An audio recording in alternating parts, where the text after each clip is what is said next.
Hello folks, it's Chris in Arena Studio Land. If you're thinking about building yourself a guitar and you want to know all the pitfalls and all the issues that you're probably going to come into, then this is the video for you.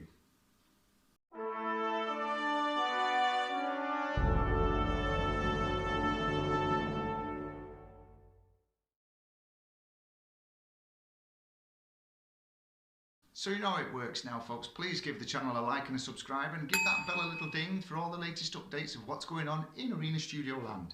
So today I'm going to talk about one of the things that a lot of people out there don't realise that I do.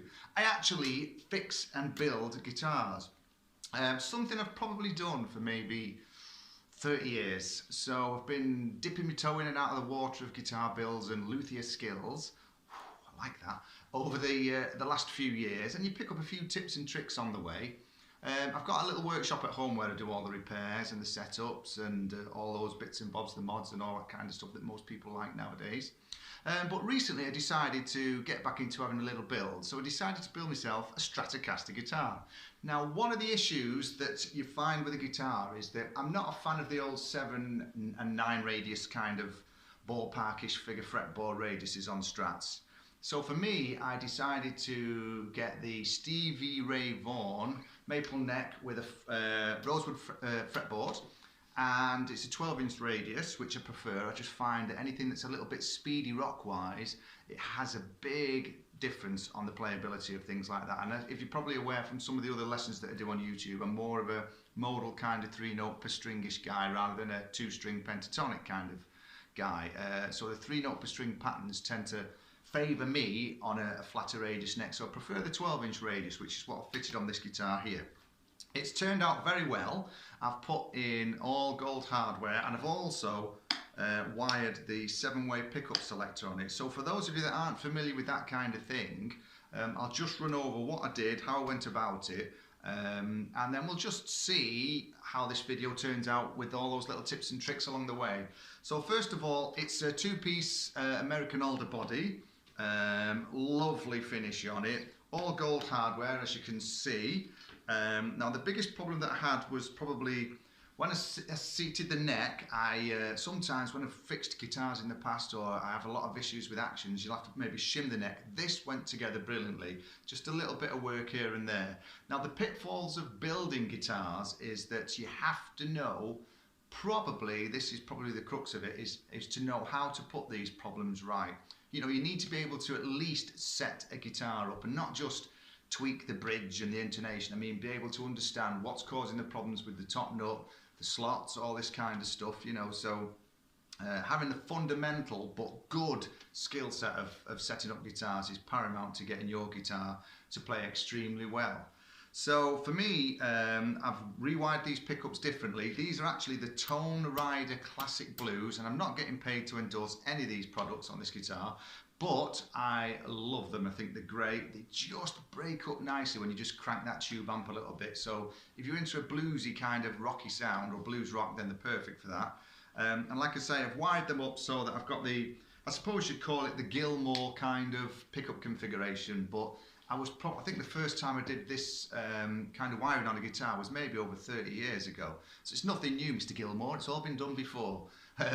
But it works great, and it's some guys love it, some guys hate it, but it just means where you've got to put either a push-pull pot or a little toggle switch. And I'll show you one of the other guitars that I've just finished for one of the customers this week, and he's gone for the Gilmore little switch on it.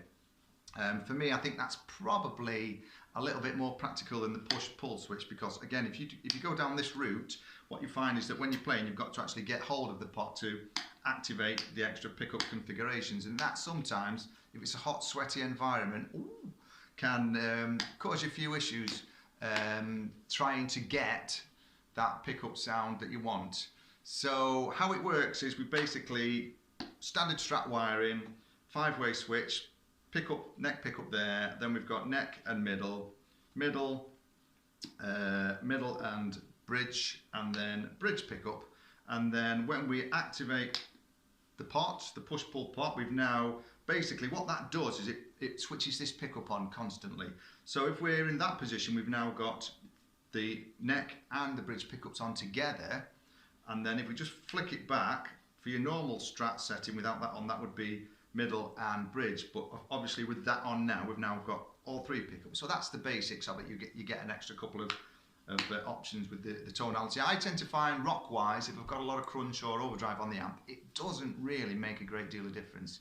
But if you're playing with a cleaner sound, then it has quite a dramatic impact. You've got all those extra scopes. So doing quite a bit of session work, I always try and hot rod the Strats to those configs for me, because it just gives me that extra little bit of leeway on people's productions and performances for them. So again, everything went together neck and body wise easily. The wiring was pretty straightforward. The big problem that you do tend to find, and this is where it can get a little bit scary, is when you're actually putting these ferrules in for the strings, the through body ferrules. I've seen guys do this where they've actually got a lump of wood and popped it on and wallop and then split all the finish on the back of the guitar. And again, that's one of those tips that you need to understand how to get these in safely, because they're always a very tight fit, I find, and it's not about brute force that gets them in, it's about a little bit of and doing it the right way. So for me, I normally get a soldering iron and just warm it up and just melt the lacquer on the inside of the holes. Sometimes I'll get a little reamer and just take the hole out ever such a little bit, and then pop the ferrule in and just prep them in with a nice little clamp that I've made, a custom made clamp. So see, this is where we get into certain tools for certain jobs. Okay, the other thing that happened was on the tuners as well. It's a very similar thing there.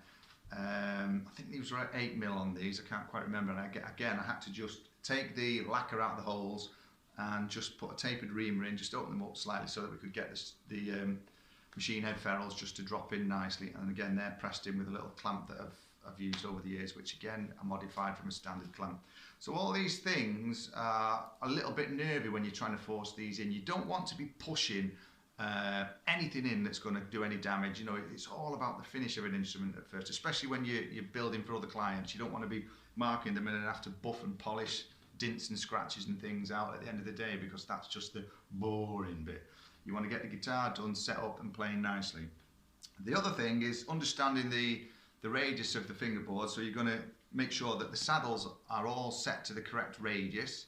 I also, for me, some guys use, when they're fitting a top nut, and this is a bone nut that's on this, I might change this one on mine for a brass nut at some point. But one of the things I see with a lot of guys who work with top nuts on guitars when they're changing them themselves is how they go about it, and they get all sorts of gauges and this, that and the other. Me, I tend to do it by feel, and I'm confident that over the years of working on so many instruments, that's something that I can do.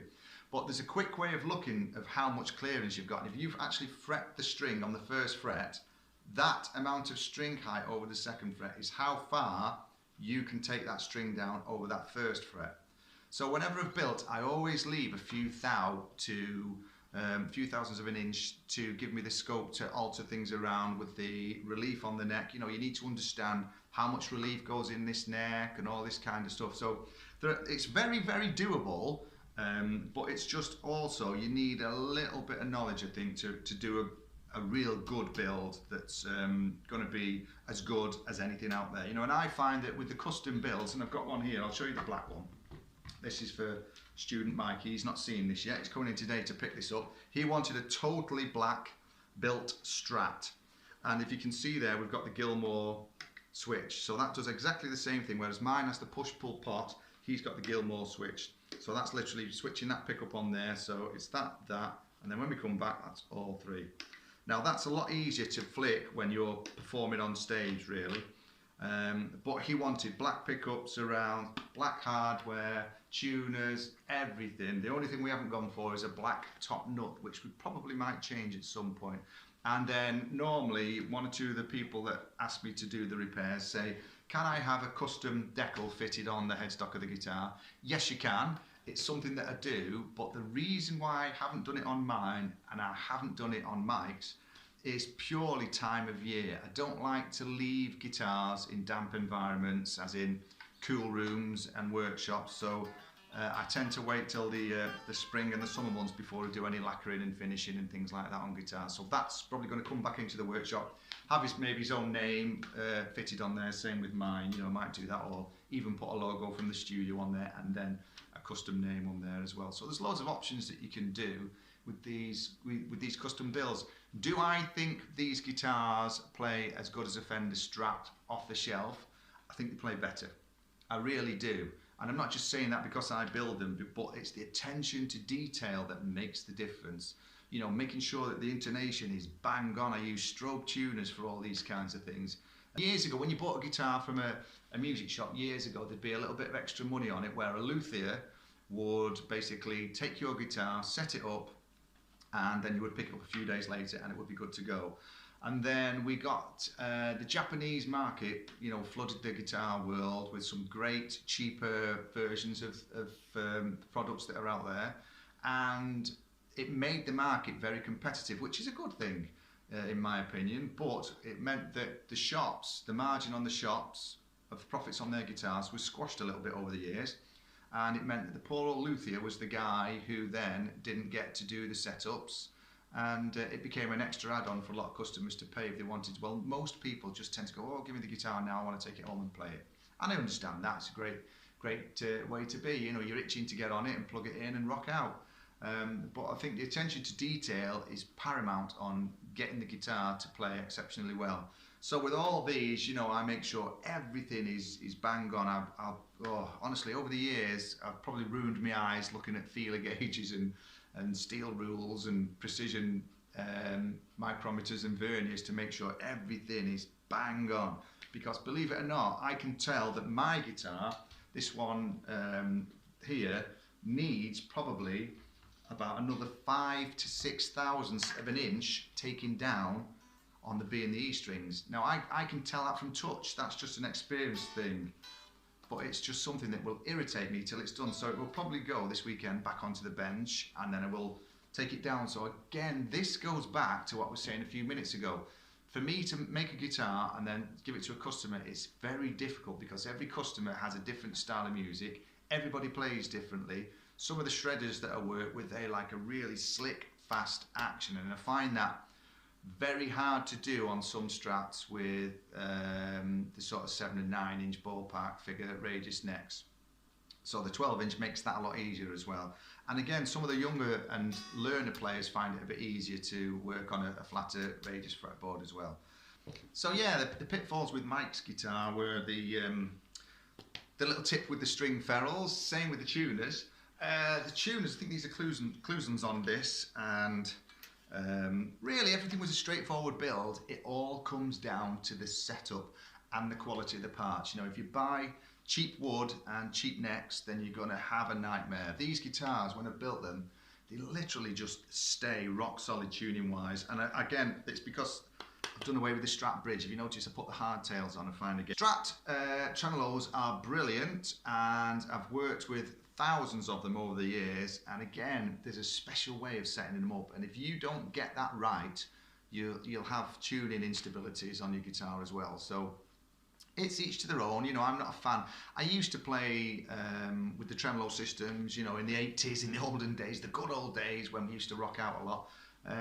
It was a big style in all the music. It was the dive bombing and the whammy-in and all that kind of stuff, but nowadays it's become rather rare, I think, that you tend to hear it unless you're into the metal stuff as well. So, you know, getting the guitar built to the client's specification is one of the big things that I have to do. And Mike just loves black guitars. He's got a black Les Paul Standard, and he wanted everything as black as we could get it on this. And I think, hopefully you'll agree with me. Let me know your thoughts in the comments, that'd be great. That it's turned out looking pretty sick and awesome. I'm not going to plug it in because I've only literally just come into the studio, so I'm just going to plug it in, double check everything in a few minutes once I finish the video, and then we maybe put some sound samples and little bits for you to have a listen to in another video at some point. Because Mike's on his way very shortly, and hopefully he's going to be like a kid in a sweet shop when he gets his new guitar. I love it, it's turned out great, it was a straightforward build, and again, just probably the most important thing I would suggest to anybody who's going to try and build a guitar at home: watch your finish. You need a decent set of tools. You need to know exactly how you're going to approach each job, each part of it. For me, it was neck goes on first, neck plate, and then the neck comes off, and then I install the tuners. They go on next, so the reaming of the holes, etc., all that kind of stuff. I actually always just have a little Dremel multi-tool, and every time I've drilled a hole into a part of a guitar, I just zing the hole just to take the filler off ever so slightly, the lacquers off, and then I know that when I screw in, I'm not going to split the finish. I've seen that so many times. So every hole that gets drilled, all around the scratch plates, on the jack input socket and everything, it's all with my little multi-tool, and I just take that little bit of lacquer and that bit of polish and paint off, and I find that works great. It saves me hours of having to drop fill finishes and then polishing and buffering and all this kind of stuff. The other thing I would probably look at is make sure that you've got a very soft surface that you're placing the guitar on, because again, you end up with these very minor swirls and scratches if you're not careful with it, and it's just the downside of sometimes, you know, the whole process of this was neck, body, pickups and pick guards fitted, then the electrics went in, then actually once I've got the saddles on, I stone all the frets, polish all the frets. So again, that's something that you probably need to look at. I make sure that all the frets are perfect before the final build of everything getting put together, and then obviously the intonation, the action and all that sorted, and away we go. So there's lots to consider there, but it's really a confidence thing if you're going to have a go at it. Make sure you've got a really good clean work area, probably a little bit of carpet or a good cloth or something there to protect the body and the finishes of the guitars, because certain guitars show up scratches more than any others. So black for me is one of the ones that really does kind of show a lot of flaws in certain lights. This guy, the one with the gold hardware, doesn't, you know, it's a bit more forgiving, but really you don't want to be at the stage where you've got to end up polishing the original polished guitars as well. So it's just something to bear in mind. So go nice and steady with your builds. If you do have any problems or any questions, leave them in the comments below, and if I can give you an answer to it, then I will do. And it's an exciting thing to do, and you can build a guitar that's sort of £2 to £3 grand for probably maybe around about the £1,000 mark if you're confident to do it. But always remember, if you're not confident and you damage something, then you're in a bit of a predicament, and you're probably going to end up taking it to a guy like me who's then got to go and put it right for you. So if you're not confident, don't do it, but if you're feeling like having a go, do it, you know, because you can create a really good instrument. The secret to all this is this: understand how to solder properly. Make sure you've got real good soldering station on your bench, because cheap soldering irons for 10, 20, 30 quid just don't cut it. You need a real good soldering iron where you can monitor the temperature constantly. You know, some of these cheap soldering irons, they just don't last. You know, I've had done 2 guitars, hot rodded the pickups on a couple of guitars, and then the elements have burnt out on them, so they're just not worth it. You've got to invest in your tools. So I think mine was roughly, I don't know the solder station, maybe 80, 90 pounds, something like that. But it's lasting me a long time, and it's great, and it does a better job. Learn how to tin the components. Make sure that you solder properly. You know, a nice shiny solder joint is a good solder joint. A multimeter, you need to be able to read a multimeter, because obviously once you've got the pickups installed, you can plug a cable in, use the switch, check the meter on it, and check the outputs of the pickups that they're reading where they're supposed to do as well. So understanding that is quite an important part of it as well. So there's a lot of little skills that give the opportunity to make a nice instrument, and something that you'll probably keep forever. And I know I did build this as prototype to see whether anybody was interested in me doing it, and I was going to sell it, but I'm absolutely over the moon, and for the past 2-3 weeks it's become my go-to guitar in the studio, so it's great, which is worth every single penny. So, you know, I've done that one, and then recently the one for Mike, which is getting picked up today. Very similar builds, very similar specs. He loved the neck on mine as well, and he liked the 12-inch radius. He just wanted the Dave Gilmour switch fitting on it, really, rather than the push-pull pot. So there's a lot to think about, and make sure if you do it, you've got everything that you need before you start to build, because there's nothing worse than starting to build and then you realise you've got some screws missing, or you need some hookup wire or something along those lines. So make sure you go through the whole build in your head probably 5 or 6 times before you actually start putting things together. And you too can build a great guitar like that. Thanks for watching. I've probably bumbled along a little bit there, but I'm trying to just give you an insight of what goes on and how it all comes together, and hopefully it's of some use to somebody. If it is, give me a thumbs up, and don't forget to subscribe to the channel. So from me, Chris, stay safe, stay well, and keep on rocking in the free world.